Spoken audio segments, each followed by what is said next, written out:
ուրեմն շատ հետաքրքիր է, երբ որ մենք բարձր երգում ենք արժանը մեր Մեսիան եւ փառքեր ենք բարձրացնում Իրոջը, ինչքան մենք բարձրացնում ենք մեր ձայները, ինձ ցույց է տալիս Աստված, թե անորեն ավելի բարձր էր բղավում, այնքան էր բացել իր բերանը, սպիտակ ատամները աչքերիս առաջ են, գոռում էր, ավելի բարձր էր գոռում եւ ուզում էր լրացնել ինքը այդ ձայնով, բայց հետաքրքիրը որն էր, երբ որ բոլորս միաբան երկրպագում էինք եւ բղավում էինք արժան, փառքեր ասում նրա ձայնը բացարձակ չէր լսվում, ուղղակի իր տեսանելի ֆուտլյարը երևում էր, որ ինքը իր ամենավերջի ուժով, ձայնով, ինչքան որ ճիչ ունի, ինքը այդպես գոռում էր, ինքը շատ բարձր էր գոռում, բայց դա լսելի չէր, որովհետև Աստված վերցնում էր այն փառքերը, որ բարձրանում էր երկրից դեպի երկինք, եւ դա բարձրանում էր մեր շուրթերից, որովհետեւ մեր Աստված գիտի մեր ապրելը, մեր կյանքը, մեր ձևը, մեր խնդիրները եւ այս ամենով հանդերձ նա փառավորվում է ավելիով եւ երբ որ այսպիսի մի զգացողություն ունեցա, որ այո, երբ որ դու երկրպագում ես, Տերը ամեն բան լրացնում է, որպեսզի լսի այն, թե դու ինչ ես ասում Տիրոջը։ Շատ հետաքրքիր ապրում ունեի զգացողություն եւ Տերը ինձ ցույց է տալիս, որ այո, եւս մեկ անգամ մենք գիտենք դա, բայց Տերը նորից ցույց է տալիս, որ մենք առաջինն ենք իր համար։ Հալելույա։ Ամեն։ Մենք երկուսին ասա, որ այսօր Աստված անակնկալ ունի քեզ համար։ Կապ չունի այս քույրը ինչ կխոսա, չի խոսա, Տեր ջան, ես քեզանից կվերցնեմ այսօրին բաժինը, դա լինի բժշկություն, դա լինի, չգիտեմ, ինչի համար, որ դու եկել ես այսօր այստեղ, Տերը պատրաստ է լրացնելու քո խնդիրները, քո Տերը չի լրացնելու, չէ, քո խնդիրները, Տերը լուծելու է այսօր քո խնդիրները, ամեն, քո կարիքները կհոգա, ալելույա, մեր Աստծուն, ամեն։ Շատ հետաքրքիր ձևով այս ամբողջ շաբաթվա ընթացքում իմ ներսում եւ մտքերիս մեջ եւ գրքում որոշ կոնկրետ ինչ-որ այտենց հստակ կետի վրա չի կարողանում կենտրոնանալ ու անընդհատ ասում էի Տեր ջան, շատ ուզում եմ որ դու ինչ-որ ուզում ես փոխանցես, ինչ ես ուզում, ես անընդհատ ուսումնասիրում էի աստվածաշնչյան կերպարներ ուղղակի Մովսես, Աբրահամ, Գեդեոն, Պետրոս, չգիտեմ, ասես խաղը կարդում եմ Տեր ջան, որ կա որ մի բան ուզում ես սենց պրպտես գտնել, չէ, սենց ես իմ դեցամիսը մի անգամ հովիվ հնարավորությունն է տալիս կիսվելու ես, ուզում ես չէ ինչ-որ մի բան կիսվել, իհարկե սա հումոր եւ հետաքրքիր ձևով Աստված հենց ինձ այդտեղ կենտրոնացրեց, որ Աստվածաշնչյան կերպարները հենց այնպես չեն մեզ համար գրված եւ ուղարկված եւ որ մենք կարդում ենք այս կերպարների հետ կապված ամեն Աբրահամի, Մովսեսի ոնց որ շեշտեցի եւ տենց լիքը կերպարների մասին որ կարդում ենք, իրենք օրինակներ են մեզ համար եւ այսօր էլ մենք իրենցից շատ բաներ ունենք սովորելու։ Մենք շատ բաներ ունենք իրենց նայելու։ Տեսեք, Հիսուս Քրիստոսը ամեն բան արեց, սա չի քննարկվում, սա Աստծո շնորհքն է, բայց մենք մարդիկս սովորենք նայելու։ Մենք մարդիկս սովորենք երևույթին նայելու։ Մենք ուզում ենք որ մեզ ասեն, մենք տեսնենք ինչ որ իրավիճակ մեր աչքով, մի հատ անցնենք մի հատ ինչ-որ իրավիճակի միջով, հետո նոր հասկանանք, որ Աստված ինչ էր մեզ ուզում ասել։ Եթե մենք իրականում ուղիղ կարողանանք ընկալել այն ինչ որ Աստված մեզ փոխանցում է, ես կարծում եմ մենք չենք կենտրոնանա կերպարների վրա, բայց այսօր Աստված իմ ներսում դրեց, որ տենց մի քանի կերպար միասին նայենք, տեսնելու համար եւ հասկանալու եւ զգալու, որ իրականում անորոշությունից այս անձնավորությունները ինչպես գնացին որոշակի կետերի վրա եւ ինչպես իրենց կյանքերը հաստատվեց եւ ինչպես իրենց կյանքերը փոխվեց եւ իրականում ունենալով շատ դժվարություններ իրենք կարողացան վերցնել, հասնել այն խոստմունքին, ինչ որ Աստված իրենց համար խոսել էր։ Գիտեք, շատ բարդ եւ դժվար է, երբ որ անձնավորությունները հայտնվում են անորոշության մեջ։ Երբ որ դու անորոշության մեջ ես, քեզ համար լիքը բացասական իրավիճակներ կարող են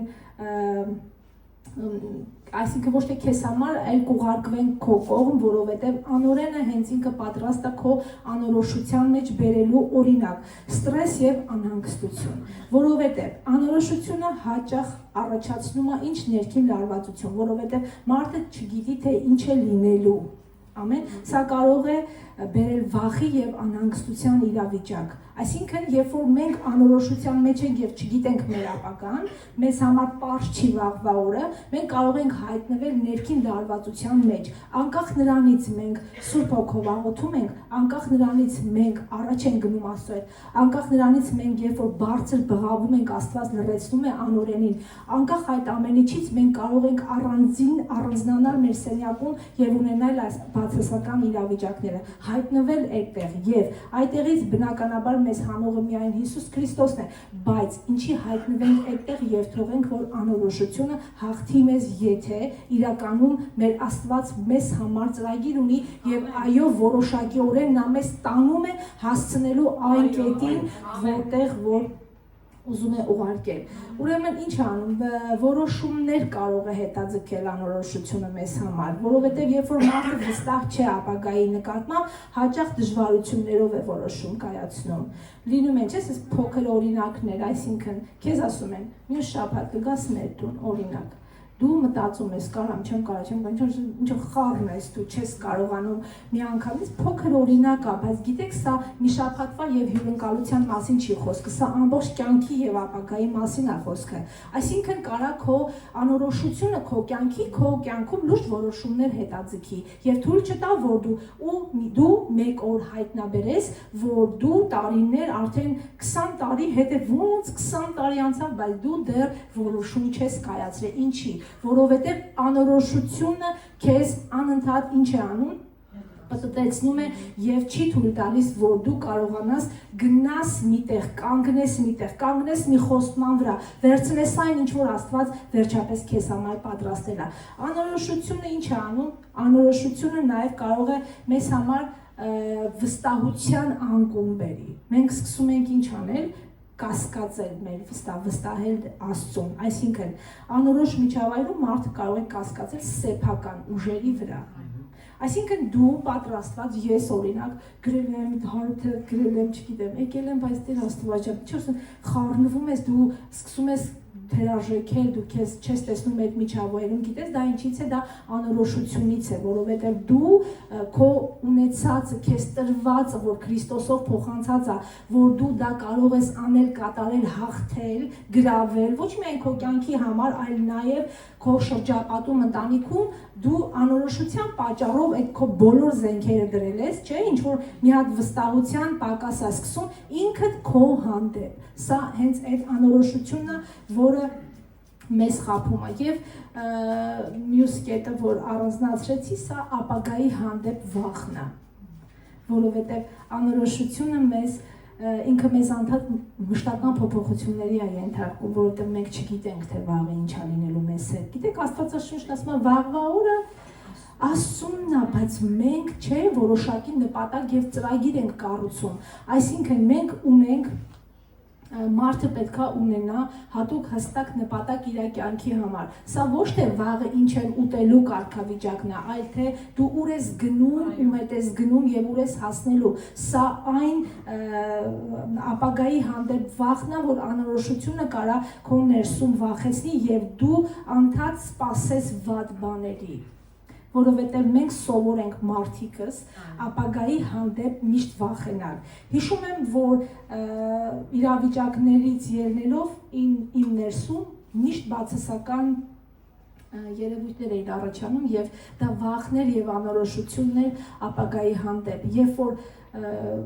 զանգում էին կամ ինչ-որ մեկը, որ 15 օր չէր զանգել կամ լուր չէր ասել, հետ զանգում էր, արագ մտածում էին ինչ-որ բան է եղել։ Հիմա ով մահացավ։ Ես կարծում եմ դեռ մարդիկ կան, որ այս իրավիճակների միջով անցնում են, որովհետև սա այդ անորոշությունն է ու մենք ուշադրություն եթե դարձրեցինք, այս անորոշությունը մեզ ինչ է անում, տանում է մի հատ տեղ, որտեղ միայն բացասական կետեր են։ միայն բացասական, այսինքն ստրես, վախ, անհանգստություն, լարվածություն, կորուստ, բավոր, այսինքն ապագայի հանդեպ, եթե մենք չենք ամենը հանձնել Աստծուն մեր կյանքում, եթե մենք ամբողջությամբ չենք կարողանում տնօրինել մեր կյանքի իրավիճակները Քրիստոսով, նշանակում է անորոշությունը մեր կյանքի մեջ կարող է փոխանցել միայն ինչ բացասական իրավիճակներ, որովհետև անորոշությունը, ես չեմ ուզում շատ վախենաս, որովհետև անորոշությունը դա բնական արձագանք է մարդու կյանքում։ Մենք լինելով անգամ հոգևոր մարդ, դա բնական արձագանք է, դու չգիտես, օրինակ վաղը ինչ ա լինելու կամ անգամ անակնկալներից, չէ, ինչ ենք անում, խառնվում ենք իրար, որովհետև դա բնական զգացողություն, զգացմունքներ է, բայց ես ձեզ ուզում եմ ասել, որ անորոշությունը այսպես է զգում հոգուս մեջ, որ ավելի շատ մեզ առիթ է տալիս, որ թույլ տա անօրենը մեր կյանքի մեջ որոշակի դժվարություններ բերի, անօրենը մեր կյանքի մեջ ստեր բերի, ինքը լիքը ստեր ունի, լիքը տոպրակներով պտտվում է ինքը, ինչի պակաս այդ պահին, որ դու ունես, արագ հանում է և փոխանցում է քեզ հետ, դու էլ վերցնում ես կաչի ասում ես, սենց մի բան, մի անգամից ես մի բան զգացի, իմացի անցել էր, տվեց, մի բան գնաց, որովհետև ինքը պատրաստ է, ինքը լիքն է մեզ տալու, ես նոր որ տեսա, շատ հստակ տեսա, շատ հետաքրքիր, Տերը ուզեց, որ ես տեսնեմ, Տերը ցույց տվեց, որ երբ որ դուք բարձրացնում եք ձեր փառաբանություն եւ երկրպագություն, ինքը իր անզորությունն է զգում, ինքը զգում է, որ ես Տեր, այսինքն ինքը այստեղ է, ինքը քո Տերն է, քեզ ոչինչ չի պատահի, ուղղակի այս ասածից փոխանցման իմաստը նա է, որ մենք զգանք այն ինչ որ Տերը ունի մեզ համար պատրաստված եւ ընդհանրապես առիթ եւ հնարավորություն չտանք, որպիսի անօրենը մեր կյանքի մեջ դեր եւ նշանակություն ունենա։ Ուրեմն Աստվածաշունչը, ինչպես ասեցի, պատմում է շատ մարդկանց մասին, ովքեր այո, անորոշությունից գնացել են դեպի որոշակիություն, կանգնել են կետի վրա։ Ինչի համար, որովհետեւ վերցրել են իրաց կյանքի խոստմունքը, այդ կետը վերցրել են թեպետ դժվարություններով։ Հենց առաջինը ուզում եմ նայենք Աբրահամի մասին, պատմությունը բոլորը գիտեք, ես չեմ մտնելու այդ շատ խորը պատմությունները, ուղղակի ընդհանուր կնայենք, Ծննդոց 12 գլխից 1-4 համարներում, որ Աստված ասում է Աբրահամին թողնել իր երկիրը, ազգը եւ տունը ու գնալ մի տեղ, որ դեռ չի բացահայտվել եւ անհայտ է թե ուր է ինքը գնալու։ Տեսեք, մի հատ լուրջ անորոշություն Աբրահամի համար։ Լուրջ անորոշ կարգավիճակ, Աստված ասում է թող ու գնա, հələ մի հատ եկեք ուշադրություն դարձնենք մեր կյանքերին եւ մեզ այս կարգավիճակին։ Մենք արդեն ինչ-որ sense լավ հաստատվել ենք մեր տներում, sense տեղ է, ինչ-որ հանգստություն, հարմարավետություն, ինչ-որ մեկն ասում է թող տունդ, ազգդ, տեղդ վերկաց եւ տեղափոխվի։ Ինչ կանես դու, միանշանակ չես գնա, վազելու ես Սարգիս եղբոր մոտ, Սարգիս եղբայր եկի կաղոթեն գիշերը ինձ Տերն ասես գնա տնից էլ բայց ես տունս ում թողեմ, այսքան արել եմ, դրել եմ, սարքել եմ, որպեսզի գան այսինչներ ուտեն, այնինչներ, չէ, տեսեք, Աբրահամը չնայեց դրանց, Աբրահամը ինչ արեց, Աբրահամը վեր կացավ եւ քայլեց այնպես, ոնց որ Տերն իրան ասել էր եւ այս կետը Աբրահամի կետը ես այսպես եմ ասել, անորոշությունից դեպի հավատք։ Այսինքն Աբրահամը կատարեց հավատքի քայլ, ինքը հավատաց Աստծուն, ինքը հավատքով շարժվեց, թեպետ իր համար պարզ չէր, ոնց որ հիմա մեզ համար, շատերիս համար պարզ չի շատ իրավիճակներ, բայց երբ որ խոսում է Տերը, ինչ ենք անում, անորոշությունից քայլ դեպի հավատք, ոնց որ արեց Աբրահամը։ Եվ տեսնում ենք վերջնաբանը այս ընդհանուր ինչ որ Աբրահամը ունեցավ իր կյանքում, նա հնազանդվեց եւ ի վերջո դարձավ ինչ հավատքի հայր։ Պատմությունը գիտեք, եւ նրա միջոցով ինչ եղավ, սկսվեց Աստծո ուխտը իր ժողովրդի հետ։ Այսինքն, տեսեք ինչքան կարեւոր էր, որ Աբրահամը ուղղակի հավատաց եւ վստահեց, հավատաց, ընդունեց։ Այսինքն անորոշությունից դեպի հավատք Աբրահամի քայլը բերեց իր կյանքի հաղթությունը։ Գիտեք ինչի համար ինքը հաստատուն մնաց, որովհետեւ Աստված իրան արդեն որպես խոստում ասել էր, որ քեզ մեծ ազգ եմ անելու։ Ես քեզ մեծ ազգ եմ անել, ինչա քեզ Աստված այսօր արել, մի նայի քո կյանքի դժվարությանը, քո անորոշությունից դեպի հավատք, մի հատ քայլ արա, մեծ անցում եւ կտեսնես քո կյանքի հաղթությունը։ Ես չգիտեմ քո կյանքի հաղթությունը որ պահին վրա կհասնի, երբ կգա քո կյանքի մեջ, երբ կլինի դա, բայց հավատա, երբ որ Տերը խոսել է, եթե Տերը խոսել է, ինչ որ նա հաստատ խոսել է, դու ուշադիր չես եղել, թող այսօր Աստված լսեցնի քո ականջներին այն ինչ որ ասել է քեզ համար, այն ինչ որ ասել է, օրինակ ինչ է ասել, որ մինչև հավիտյան քեզ հետ կլինեմ։ Ամեն։ Սա խոստմունքը մեզ բոլորիս համար, այսինքն սա մենք վերցնենք մեզ համար որպես խոստմունք, որ մինչև վերջ նա կլինի մեզ հետ, ինչ անենք չվախենանք եւ առաջ գնանք եւ կտեսնենք, որ Աստված ինքը հզոր է եւ իր գործը եւ գործը մեր կյանքի մեջ հաստատում։ Հաջորդ կերպարին, որ վերցրել եմ, Մովսեսն է։ Մովսեսի մասով ուրեմն ելից 3-4 գլուխները որ կկարդանք հետո ինչ ենք տեսնում։ Երկիրը լքած փախած Մովսեսը, որ ինքը փախել էր վախից, ոնց որ մենք շատերս շատ անգամ իրավիճակներից փախնում ենք ու ինչ անում Տերը նայելն էլ հիշեցրեց այս օրինակը, որ Մորենի միջոցով հայտնվեց եւ իրան ասեց ետ գնա եւ իսրայելացիներին հանի Եգիպտոսից։ Պատկերացնում եք ինչ էր կատարվում, նրանց սկսեց հակառակություն։ Նկատել եք, որ երբ որ անձին որևիցե բան ասում ես, ինքը սկսում է, բայց դի ոնց ես չգիտեմ, էդի ախր ես ուղղակի չգիտեմ, նա ավելի լավ գիտի։ Սա հակառակություն է։ Սա հակառակություն է Աստծուն։ Մեզ թվում է, թե մենք այնց շուշտրություն ենք անում եւ Աստծուն ուզում ենք համոզել, որ նայելեն օրինակ դե իր մոտ ավելի լավ է ստացվում, Տեր ջան, բայց չէ, Յուլիա դու պետք է գնաս ու վերջ։ Այսինքն ինչ է նշանակում, դու երբ որ Տերը մատը դրեց քեզ վրա եւ տվեց քո անունը, նշանակում է դու պիտի կատարես այդ գործը։ Երկիրը լքած, վախեցած, Մովսեսի պատմությունը հիշում եք բոլորը, թագավորական տան մեջ մեծացած, ամեն ինչ տեսած, անձնավորություն։ Այսօր նման մարդիկ, ովքեր շատ հարուստ, մեծահարուստ, պատտվում են իրանց հետ չես էլ կարող հեռվից խոսել։ Իրանց մեքենաներին չես կարող մոտենալ, որովհետև ինչ են իրանք հարուստ են, շատ փող ունեն, մենք իրանց համար չկլաս ենք, մենք իրանց համար չէ, շատ տարբերակներ կան, բայց Մովսեսը ինչ արեց, դուրս եկավ այդ թագավորական պալատից, դուրս եկավ, որովհետև իրան ներսում կար անհանգստություն, բայց զուգահեռ դա անորոշություն էր, որովհետև գնում էր, լավ ուր եմ գնում, ինչ է կատարվում, ամեն դեպքում ինքը հետևում էր այն կանչին, որ իր ներսից կանչում էր Աստված։ Ինչ էր ասում Աստված, ես քեզ հետ կլինեմ, մի վախեցի ու գնա, այսինքն Մովսեսի հետ կլինի, այսօր քեզ հետ էլա, մեկ երկուսին ասա, Տերը քեզ հետ է, Տերը քեզ հետ է, մի վախեցի, ինչ որ հիմա դրված է քո առջև,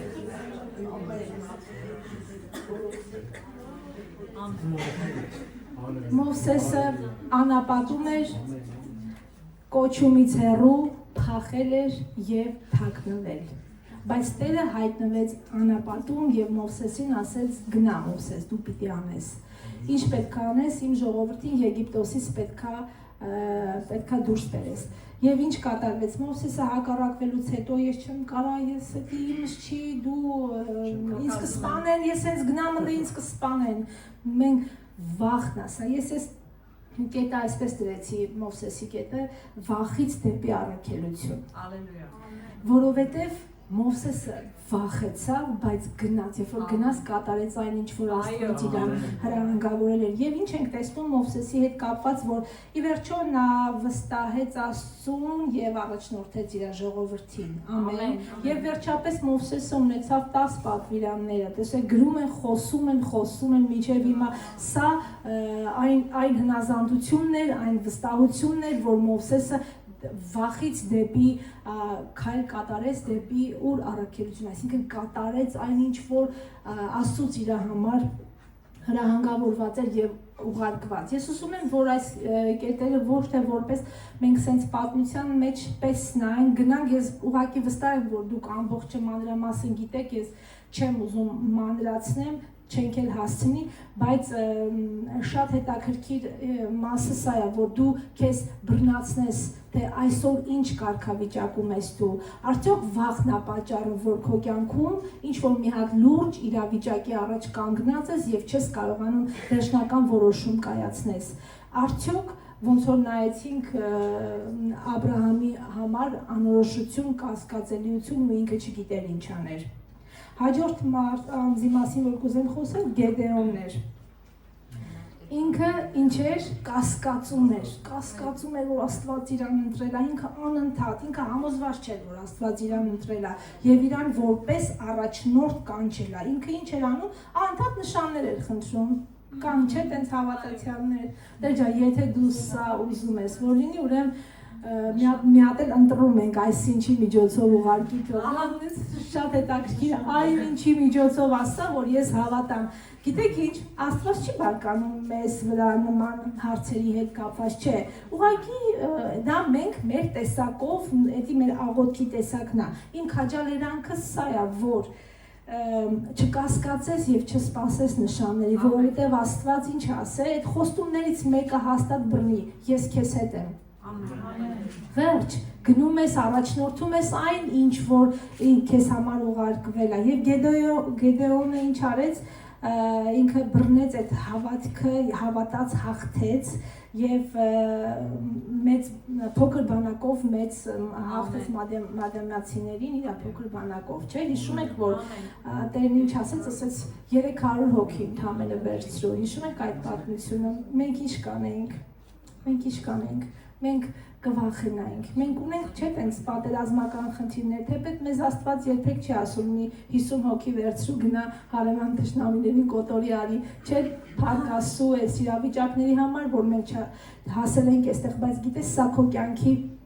հոգևոր ոլորտի խնդիրները կարան լինեն, կարանք մենք տարբեր տեսակի բաներ ենք հավաքում, որ հարձակվենք մեր կյանքի դժվարությունների վրա, բայց Աստված չի ուզում։ Գեդեոնի օրինակը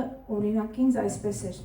զգացողությունը, որ այո, երբեմն Տիրոջ առաջնորդության եւ գերբնական զորության կարիք մենք ունենք, որ այդ բանը կատարվի, որովհետեւ Աստված միշտ չի, որ մեզ ուզում է սովորեցնի, Աստված երբեմն մեզ ուզում է ցույց տալ, որ քեզ այդ իրավիճակից ինքը զորությամբ իր ասած ձեռքը կդնի ու քեզ կհանի ու կդնի այնտեղ, որտեղ որ ուզում է տեսնել։ Ամեն։ Որովհետեւ մեր Աստված ամենակարող Աստված է։ Ամեն։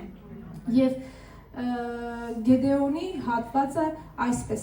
գրեցի կասկածից դեպի վստահություն։ Նա ուղղակի սկսեց վստահել Աստծուն։ Նա վստահեց, որովհետև տեսավ, երբ վստահեց, որովհետև տեսավ։ Այսինքն Աստված ամեն կերպ մեզ հետ աշխատում է։ Այսինքն Աստված Գեդեոնին չասեց, գիտես, դե որ կասկածում ես, չես վստահում, գնա ուզում ես 1500 մարդ վեկալ, ուզում ես 10,000 վերցրու, ինչ ուզում ես չասեց, ինքը միտումնավոր, ասեց 300 հոգի, որ Գեդեոնը տեսնի, որ Աստված իր հետ է։ Ամեն, որ տեսնի, որ դա Աստված է անում։ Մենք ինչքան էլ պայքարենք որպես մարդ, ինչքան էլ ուզենանք որոշ իրավիճակներ մեր կյանքում հաղթենք, միևնույն է, Աստված է հաղթողը եւ ինքը մեր կյանքի յուրաքանչյուր իրավիճակում եւ ամենադժվար պահին կհայտնվի եւ ցույց կտա, որ դա կատարվեց իր զորությամբ, բայց որպեսզի մենք քաջալերվենք, որպեսզի մենք սովորենք, որպեսզի մենք կարողանանք աճել, զարգանալ եւ հարթել, լուծել, ինչի՞ չէ խորհուրդ տանք, ինչի՞ չէ օգնենք եւ մարդկանց եւ մեզ, Աստված մեզ թույլ է տալիս, որ որոշակի իրավիճակների միջով անցնենք։ Հաջորդը ուզում եմ Դավիթի մասին ասել։ Դավիթը դե հնարավոր չէ Դավիթի մասին չասել։ Նորին հիաց։ Դնեն ամեն դեպքում ասեմ, որ Դավիթի հետ հիշում եք ինչ էր կատարվում, Դավիթը ինքը օծվեց թագավոր դեռ պատանի հասակում։ Ինքը պատանի էր արդեն որպես թագավոր օծվել էր, բայց ինչ էր կատարվում, ինքը երկրում անցնում էր Սավուղի դաժան հալածանքների միջոցով։ Պատանի ժամանակից մարդը թագավոր էր, բայց կապ չունի իրան հալածում էին ու հալածում։ Տեսեք, մենք ունենք Սուրբ Հոգի, մեզ Աստված օծել է, մեզ Աստված զորացրել է, մեզ Աստված փրկել է, մեզ Աստված իրավիճակներից ամեն րոպե ազատում է, ովքեր են հավատում, որ Աստված մի վայրկյանում կարա մեր կյանքի այդ խնդիրը, այդ հարցը լուծի, չէ՞, բայց տեսեք, թագավոր է Դավիթը, պատանի ժամանակից օծված հենց Աստծո կողման է, բայց Սավուղը իրան հալածում էր, այսինքն ուներ հալածիչներ, այսինքն մեկերը հատուկ պատրաստված էին, որ ինչ անեին Դավիթին նեղացնեին, որովհետև Դավիթը հասունանալու, մեծանալու կարիք ուներ, Դավիթը կարիք ուներ Աստծո հետ հաղորդակցել, Դավիթը կարիք ուներ Աստծուն ավելին ճանաչելու, Դավիթի համար անորոշություն էր, անհասկանալի էր փոքր տարիքում ու ինքը արդեն թագավոր, չգիտեր այդ ինչ թագավոր է, Սամուելը եկավ, յուղը լցրեց գլխին, օծեց, ասեց դու թագավոր ես, մարդ չկային բացի կենդանիներից, չէ, ինչ էին, ոչխարներ էին եւ այլ կանգնած ու բոլորը մտածում եմ բառաչելով սկսեցին երկրպագել Աստծուն, որովհետև Դավիթը թագավոր օծվեց հենց այդ պահին եւ Դավիթը ինչ էր անում, սպասում էր իր տրամաբանական այդ կետին, որ Աստված խոստացել էր, խոսել էր եւ պիտի բարձրացներ ու պիտի կատարեր, այսինքն Տերն ասել էր եւ ինքը բռնել էր դա։ Դավիթի մասը անորոշությունից դեպի թագավորությունը այսպես եմ գրել, որովհետև այո, նրա մոտ անորոշություն էր, անհասկանալի իրավիճակ, ինքը չգիտեր, բայց Աստված իրան թագավոր օծեց եւ դարձրեց նրան թագավոր։ Այսինքն համբերությունը եւ հավատքի շնորհիվ Դավիթը կարողացավ հաղթահարել իրավիճակներ եւ հասնել այն կետին, որտեղ որ Աստված իրան առաջնորդում եւ ուղղորդում էր։ Ես չգիտեմ դու այսօր ինչ կարգավիճակ ունես, բայց քո համբերությունը թույլ կտա, որ Աստված քեզ հասցնի եւ տա քեզ այն թագավորությունը, ինչի համար որ քեզ կանչել է եւ նախասահմանված է քեզ համար։ Ես այս ամենը ասելով ու կարդալով հետաքրքիր էր իմ զգացողությունը, որ մարդիկ իրանք հանգիստ չէին անցել այդ ճանապարհները, մարդիկ իրավիճակներ էին անցնում։ Մենք գիտենք թե Դավիթի, թե Մովսեսի, թե Աբրահամի պատմությունները, թե Գեդեոնի, որ իրանք ինչ ապրումներ էին ունենում։ Դուք պատկերացրեք այդ զգացմունքային մի փոքր, եթե մենք ուզենանք մտնել իրենց այդ մտածելակերպի տանջանքների մեջ, թե իրանք ինչ ապրումներ էին ունեցել, որ ճիշտ է մենք հիմա ունենում ենք, չէ՞, խանգարվելու աստիճան, դրանք անորոշություններն էին, որ հասցնում էին իրենց այդ աստիճանի, բայց իրանք բռնել էին մի հատ կետից, որ նա մեզ հետ է։ Ամեն։ Ես քեզ չեմ թողելու, որովհետև դու ինձ ես, ես քեզ ընտրեցի, կանչեցի, նախասահմանեցի, մինչև որ դու հիմա այստեղ նստած ես, Տերն արդեն քեզ համար ծրագիր ուներ եւ ինքը այսօրը որոշել էր, որ պիտի դու գաս, ամեն, որ դու պիտի լինես իր տան մեջ, որ դու պիտի թագավորես եւ թագավորես այն բոլոր վայրերում, որտեղ որ քեզ Աստված կկանգնեցնի որպես թագավոր։ Եվ քեզ ասեմ մի բան, որ անկախ նրանից քո տարածքում քեզ ընդունելու են թե ոչ, դու թագավոր ես։ Դու պատահական իրանք էլ իրենց բերանով, իրենց խոսքերով, չուզելով քեզ որպես թագավոր ներկայացնելու են, որովհետև երբ որ քո կյանքում կամ որտեղ որ դու ես, այդտեղ դժվարություն է առաջանում, առաջինը քեզ են առաջ տալու։ Առաջինը քեզ, սրանով իրենք փաստելու են, որ դու այդ տարածքի թագավորն ես։ Աստված քեզ որպես թագավոր է կանչել, Աստված քեզ ընտրել է ու ասում է՝ մի վախեցի, որովհետև ես քեզ հետ եմ եւ ես քեզ կօգնեմ, ամեն, եւ այս կօգնեմ հասկացությունը սա հիմա էլ մեզ համար գործում է։ Նա գիտեր, որ մենք ունենք օգնության կարիք, ինչ արեց, գնաց եւ ուղարկեց Սուրբ Հոգուն, եւ Սուրբ Հոգին հիմա մեր մեջ մեզ հետ, մեզ որպես օգնական, մեզ օգնում է, որ մենք կարողանանք ձևավորվել որպես թագավորներ, որպես առաջնորդներ, որպես մեր եղածի Տեր եւ Տիրական։ Սա Աստծո ծրագիր է քեզ համար։ Ասա մեկ երկուսին, դու թագավոր ես այն տարածքում, որտեղ որ դրված ես։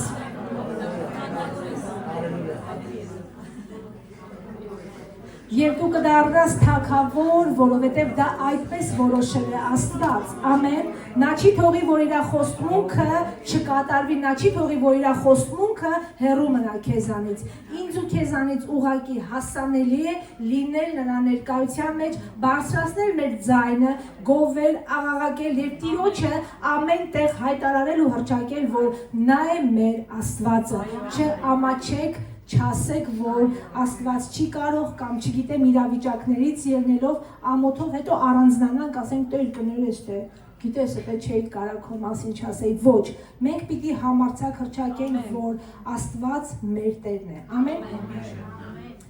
ալելույա, և այո, անորոշությունից Տերը Դավիթին տարավ որպես թագավոր, ալելույա, ամեն, այսօր ես չգիտեմ ինչ անորոշություններ կան քո կյանքի մեջ, այդ անորոշության վերջը եկել է այսօր, ամեն, Նրա վերջը եկել է, դու կհաստատվես, դու հաստատակամություն կունենաս ու դու կտեսնես, թե Աստված քեզ ուր է ուղղորդում, միայն թե եղիր համարձակ և լսի և տես այն ինչ որ Աստված պատրաստել է քեզ համար։ Հաջորդ կերպարի մասին որ կուզեի ասեի, Պետրոսն էր։ Ինչ արեց Պետրոսը, հիշում եք, Մատթեոս 14:28-31։ Պետրոսը փորձում էր քայլել ջրի վրայով, ես այս մասն եմ վերցրել, և գնալ դեպի Հիսուսի ուղղությամբ, բայց ինչ արեց, կասկածեց և խորտակվեց։ Այս մասը այսպես եմ վերնագրել, ոչ վստահ լինելուց դեպի առաջնորդություն։ Տեսեք, ինքը վստահ չէր, բայց քանի որ Հիսուսը կանչեց, ոգևորվեց, կարաք տենց ասենք, ոգևորվեց ու վազեց, ինչքաններս ենք ոգևորվում և վազում։ Տերն ասել է, ես զգացի, ես տեսա, ես հասկացա, ես լսեցի, ես երազ տեսա, ես, հետո հասկանում ես, որ ես ոչ թե Տերը, ամեն, որովհետև Պետրոսի օրինակը մեզ ինչ է անում, մեզ սովորեցնում է, որ Հիսուսին տեսնելը դա դեռ բավարար չի, ամեն, դու պիտի քայլես համարձակ քայլերով դեպի նա և կարողանաս հաղթահարել։ Երբ որ Պետրոսը նայեց ջրերին, ես չեմ էլ ուզում պատկերացնել ինքը ոնց նայեց ջրերին, ես ուղղակի որ սարսափելի վախենում եմ հենց ջրից, չեմ ուզում մտածեմ, բայց հենց այդ պահը որ նայեք, երբ որ նայում էր Հիսուսին արագ գնում էր, երբ որ նայեց ջրերին ինքը խորտակվեց, բայց ես այս մասին չեմ ուզում ասեմ, ես ուզում եմ ասել, որ ամեն կանչ, որ մեզ ոգևորությամբ առաջնորդում է, վազեցնում է դեպի Քրիստոսը, որտեղ այդտեղ հաճելի է, որտեղ այդտեղ լավ է, որովհետև այդտեղ բոլորն են գնում, որովհետև այդտեղ գովում են, որովհետև այդտեղ չգիտեմ, լիքը սենց օրինակներ, սրանք ոչ վստահ իրավիճակներ են, որովհետև այդ անվստահությունը հենց ամենահարմար պահին կարափուլ գա մեր առջև, ոնց որ Պետրոսի համար ինքը միանգամից, ինքը իր մահը տեսավ, այսպես ասենք, չէ՞։ Ինքը փրկություն չկա ծովի մեջտեղում ու ուղիղ ծովի տակ, մի վայրկյանում, այսինքն ես իր այդ ոչ վստահ լինելուց, բայց Աստված նրան տարավ դեպի առաջնորդություն։ Հովհաննես 21 գլխում այնտեղ խոսում է, որ Տերը վերականգնում է Պետրոսին, վերականգնում է եւ ինչ ասում է, արածեցրու իմ ժողովրդին։ Ամեն, արածեցրու, այսինքն տեսեք, Աստված չի կենտրոնանում քո տկարության վրա, նա գիտի ում ընտրել, նա գիտի ում կանչել, նա քեզ հենց այնպես չի կանչել, քո անունը հենց այնպես չի տվել, դու հենց այնպես չես եկել լույս աշխարհ, երբեք չմտածես, որ դու եկեղեցի ես եկել կամ Աստծո մասին լսել ես, որովհետև պատահական մեկի մոտ խոսում էին դու լսեցիր, դու հատուկ ես, դու անհատականություն ես, անհատականություն Քրիստոսի համար, այսինքն մեր ոչ վստահ քայլերը, մեր կյանքի որոշակի կասկածամտությունները, դժվարությունները, իրավիճակները, ստրեսներն ու անհանգստությունները պետք է ինձ եւ քեզ ինչ անեն, չհեռացնեն Քրիստոսից, դա կտա մեզ համարձակություն եւ մենք ինչ կդառնանք առաջնորդներ, ոնց որ Պետրոսը դարձավ եկեղեցու գլխավոր առաջնորդներից, որովհետեւ Աստված այդպես էր որոշել, որովհետև ինքը նորից ուներ սա, ես քեզ հետ եմ և քեզ մենակ չեմ թողնի, ամեն, որովհետև Տերն ասել էր գնա և արածեցրու, գնա և ժողովի, գնա և հավաքի, հիմա Տերը ինչ ունի քեզ ասած, ես վստահ եմ, որ ամենքից բաներ ունի Տերն ասած, եկեք մենք ուղղակի չլինենք Տիրոջ տան մեջ հանդիսատեսներ, եկեք մենք լինենք գործանողներ, եկեք մենք գնանք, օգնենք, քաջալերենք, մենք հասնենք մարդկանց, ինչով որ կարող ենք, հետո անորոշություն է, անորոշության մեջ եկեք Տիրոջը ճանաչելով դրական քայլեր գործադրենք, որովհետև անորոշությունը մեզ կարող է նաև տանել դրական քայլերի, այսինքն անորոշությունից ինչ որ գործ ես անում, Աստծո գործն ես անում եւ դա Տերը որոշակիորեն քեզ մոտեցնում այն խոստումին, ինչի մեջ որ քեզ տանում էր, որ դու հաստատվեիր։ Այսինքն ամենակարևորը կանգնած չմնալն է եւ չլռելը։ Ամեն, որովհետև մեր Աստված հզոր է։ Եթե Պետրոսին, որ վստահ չէր, թեպետ Հիսուսի հետ էր քայլում, թեպետ տեսնում էր, վստահ չէր, բայց Աստված նրան սարքեց առաջնորդներից, եկեղեցու, ամեն։ Ուզում ես դառնաս եկեղեցու առաջնորդ, մի նայի քո կարգավիճակին, մի նայի գնա, ուզում ես Աստծո գործ անես, ուզում ես մարդկանց Տիրոջ խոսքը սովորեցնես, մի նայի քո կարգավիճակին, մի ասա ես չեմ կարող, ոնց որ Մովսեսն ասեց, ես չեմ կարող, ոչինչ մի ասա։ Ես նայում եմ Աբրահամի մասը ինձ միշտ զարմացնում է, որ Տերն ասում է քեզ մեծ ազգ կանեմ, օրինակ ոնց որ երեք Յուլիա զանգել է, ինձ շնորհավորում է ինձ ընդ, ասում է քեզ մեծ ազգ։ Մեծ սերունդ, այսինքն հիմա տեսեք, այսինքն մենք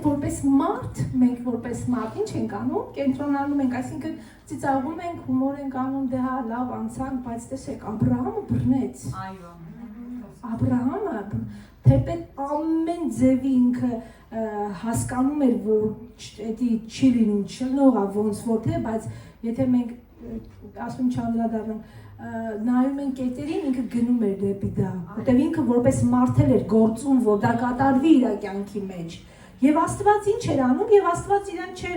բարկանում, չէր հանդիմանում, ոչինչ չէր ասում, որովհետեւ Աստված իրան ասել քեզ սերունդ եմ տալու, մեծ ազգ եմ դարձնելու, բայց ոչինչ չուներ, այս մարդը անցել էր գործ էր անում։ Այսինքն այսօր եթե որևիցե իրավիճակի մեջ դու կանգնած ես, անորոշություն ա քո կյանքում, խոստումունք, որը դու չես էլ հիմա համեմատում, չես էլ նմանեցնում, որ դա օրինակ հնարավոր է, որի միջոցով կատարվի, դու կապ չունի, քայլ արա, մի կանգնի, մի լճացի, քայլի եւ Աստված քո միջոցով կսկսի քայլել։ Ամեն։ Այսինքն, որ Պետրոսի օրինակին նայենք, ուրեմն եկեք ոչ վստահ լինելուց անցնենք դեպի վստահության, ամբողջությամբ վստահենք մեր Աստծուն եւ նա իրականում կիրականացնի իր ծրագրերը մեր կյանքի մեջ։ Եվ նայենք մի հատ էլ Հովսեփին ու կվերջացնենք։ Հովսեփի կարգավիճակը ամենահաղավորն էր։ Այսպես եմ գրել, անարդարությունից դեպի նպատակի հայտնություն։ Ամեն։ Երեխեք անարդար, չարաչար անարդար վարվեցին, ամեն։ Կա չէ որ ասում են, ախր բայց ես ոչ մի կապ չունեի դրա հետ։ Այ Հովսեփը հենց հայտնվեց այդտեղ, որովհետև իրան շատ էին սիրում։ Աստված մեզ շատ սիրում է, ամեն, եւ մենք կարող ենք հայտնվել իրավիճակների մեջ, որովհետեւ անօրենին դուր չի գալիս այն փաստը, որ մենք գիտենք, որ Աստված մեզ շատ սիրում է։ Եվ Հովսեփի կյանքի շատ բանտեր, շատ խնդիրներ առաջացել են, որովհետեւ իրան շատ սիրում էին։ Այսօր կարա հենց այդ պատճառներից մեկը լինի, քեզ շատ սիրում են, դու կարաս հայտնված լինես որևիցե բանտի մեջ, բայց ինչ էինք տեսնում Հովսեփի կյանքը, որ հիշում եք եղբայրները վաճառեցին, հայտնվեց այդ չարաչար անարդարության այդ ճիրանների մեջ, բայց Աստված նրա միջոցով ինչ արեց, փրկություն բերեց։ Ամեն։ Եվ ինքը ինչ դարձավ, փրկություն բերեց իրան իր ընտանիքին, եւ ինքը ինչ դարձավ, ինքը դարձավ Եգիպտոսի երկրորդ մարդը։ Մենք նայում ենք կերպարներ, որոնք իրականում մեր լեզվով ասած դեմքեր են եղել այն ժամանակ, ամեն, իրանք ոչ մի բանից սկսել են, անորոշությունից եկել են եւ հայտնվել են մի հատ տեղ, որ իրականում բոլորը խոսել են, գալիս է դարերով, փոխանցվում է ու մենք հիմա նորից խոսում ենք եւ իրանց կյանքերը մեզ համար օրինակ են վերցնում, որովհետեւ Աստված ուզեց, որ մեզ հասներ, որովհետեւ Աստված ուզեց, որ մենք կարդանք, որովհետեւ մենք էլ ենք անցնում նման իրավիճակների միջով, ամեն։ Այսինքն, եթե այսօր քո կյանքում որոշակի անարդարություններ են տիրում, որ դու որպես մարդ հասկանում ես, որ դա իրականում չպիտի կատարվեր, բայց կատարվել է։ Գիտեք, եկեք ինչ անենք, եկեք ուղղակի հավատքով, հավատարիմ, վստահաբար սպասենք եւ տեսնենք, որ մեր կյանքի հայտնությունը մենք պիտի առնենք այսօր։ Ամեն։ Ասա այսօր իմ կյանքի հայտնությունը, այն նպատակը, այն ծրագիրը, որ Աստված ունի ինձ համար, այն խոստմունքը, որ ինձ համար ունի, որ ինքը ինձ հետ է, երբեք չի թողելու, սա չի անցնելու, բայց ես ուզում եմ, որ մենք այս կողմից նայենք, տեսնենք, թե Տերը ինչպես խոստացավ եւ դա ինչպես է գործում իմ եւ քո կյանքի մեջ։ Եվ սա շատ կարեւոր է, ամեն։ Եթե կա քո կյանքում միջև այս պահը ֆինանսական դժվարություն, վարկեր, ցավոտ մասերից ասեմ, որովհետեւ իրանց օրինակները մեզ չի համապատասխանում, չէ՞, մեզ տենց չնայած թե պետք կարա որոշ մասով բռնել, գուբը գցել, տանջել, բայց ես նայում եմ հոգևոր տեսանկյունից, որ այո, մենք իրավիճակներից ելնելով հայտնվում ենք հոգևոր գուբերի մեջ։ Օրինակ, մենք հնարավոր է ունենանք շատ պարտքեր, ունենանք մենք խնդիրներ առողջության հետ կապված, ունենանք մարդկանց հետ հաղորդակցվելու խնդիրներ, ունենանք ընտանիքում մեր երեխաների կամ մեծերի հետ որևիցե խնդիրներ, սա պատճառ հանդիսանա, որ մենք հայտնված լինենք մի հատ գուբի մեջ, Հովսեփի նման, փակված, եւ ինչ այդ փակ գուբերը թույլ չեն տալիս, որ մեր կյանքի մեջ գա Աստծո իրական օրհնություններն ու ներկայությունները, ամեն։ Եւ դրա համար այսօր հայտարարած լինի այն օրը, որ քո կյանքի հայտնությունը դու առնես այսօր եւ անարդարությունից դեպի քո կյանքի հայտնությունը մի քայլով այսօր անցնես, ամեն։ Իրականում մեր Աստված հրաշագործ է, նա պատրաստ է այսօր քեզ ազատելու, նա ուզում է քեզ այսօր ազատի քո իրավիճակից, նա եկել է այստեղ, նա սպասում է քո համաձայնությանը, նա սպասում է քո այոյին, որպեսզի նա կարողանա ինչ անի, քեզ դուրս բերի այդ գուբից։ Ինչի եմ ասում, սպասում է Տերը քո այոյին, որովհետև շատ դեպքեր կան, որ մենք ինքներս մտնում ենք եւ մեր հետևից փակում ենք շատ դռներ թույլ չտալով, որ Տերը մուտք գործի այդտեղ եւ մեզ դուրս բերի այդ իրավիճակներից։ Այսօր ինչ անենք, բացենք մեր դռները եւ ասենք. Տեր, արի եւ մեզ դուրս բեր։ Տեր, արի եւ մեզ հանի այս դժվարությունից։ Տեր, արի եւ բժշկի ինձ։ Կարիք ունեմ բժշկության, կարիք ունեմ ազատագրության, կարիք ունեմ խաղաղության։ Սրանք շատ կարևոր պայմաններ են, որ եթե մարդը չունենա իր կյանքում, ինքը կարա չվայելի իր կյանքը ուղղակի։ Տեսանք սկզբից, որ կարդացինք անորոշությունից հայտնված դեպրեսիայի ֆոն իրավիճակ, եթե մարդը չունի խաղաղություն, ինքը չունի հանգստություն, համաձայն եք ինձ հետ։ Դրա համար այսօր Աստված եկել է քեզ որպեսզի ազատի, այսինքն անորոշությունից քեզ դեպի հավատք պիտի ուղեկցի, վախից դեպի առաքելություն, կասկածից դեպի վստահություն, ամեն, անորոշությունից դեպի թագավորություն, այս մասը շատ այնց դուր եկել, անորոշությունից դեպի թագավորություն, ոչ վստահ լինելուց դեպի առաջնորդություն և անարդարությունից դեպի նպատակի հայտնություն։ Այս կետերը թող իրականում այսօր մեր կյանքի բոլոր ոլորտների վրա իրականանան, որովհետև սրանք շատ կարևոր բաներ են, որովհետև Աստված հենց այնպես չուղարկեց իր որդուն, Աստված չուղարկեց, որ մենք ամենքս գանք խոսենք, մյուսներն էլ իրանց բաժինը լսեն, հետո գնանք տուն, հետո ասենք լավ խոսեցին կամ վատ խոսեցին, ինչ լավ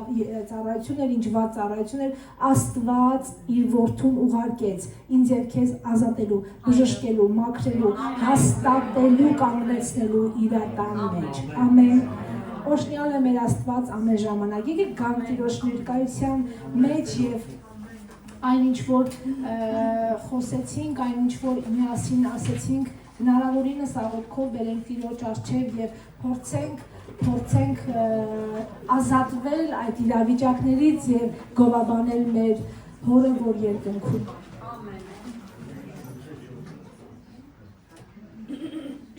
Որովհետև այսօր մենք իր խոստմունքների մեջ պիտի հաստատուն կանգնենք, ամեն։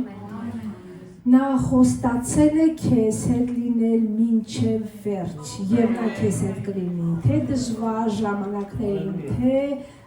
գիշեր, թե ցերեկ, նա քեզ երբեք չի թողի, ամեն։ Մենք երկուսին քաջալերի եւ միասին աղոթք բարձրացնենք Տիրոջը։ Սիրելի Հայր, շնորհակալ եմ Քեզ, որ Դու մեզ ամեն կերպ, ամեն օրինակով, ամեն իրավիճակում փորձում ես սովորեցնես եւ ուղղորդես այն ճանապարհները, որտեղ որ Դու ես ուզում, որ մենք գնանք եւ յունենք, Տեր։ Շնորհակալ եմ Քեզանից իմ Աստված այս հրաշալի պահի համար, որ Քո ժողովուրդը Քո առջևդ կանգնած փորձում է երկրպագել Քեզ, Տեր, Քո հոգովդ եւ ուզում է Քո ներկայությունը վայելել եւ ճաշակել եւ միաժամանակ ապրել այն ազատագրությունը, որ այսօր պիտի ուղարկես, Տեր, Քո երկնքից։ Հալելույա։ Հալելույա Քեզ, Տեր։ Շնորհակալ եմ, որ Դու ներկա ես, շնորհակալ եմ, որ Դու ազատում ես, շնորհակալ եմ, որ սովորեցնում ես մեզ քայլանել եւ անցում կատարել, շնորհակալ եմ, որ առաջնորդում ես, Տեր, շնորհակալ եմ, որ Քո հոգովդ սովորեցնում ես ինչպես քայլել դեպի առաջ, ինչպես անորոշությունից գնալ դեպի որոշակիություն։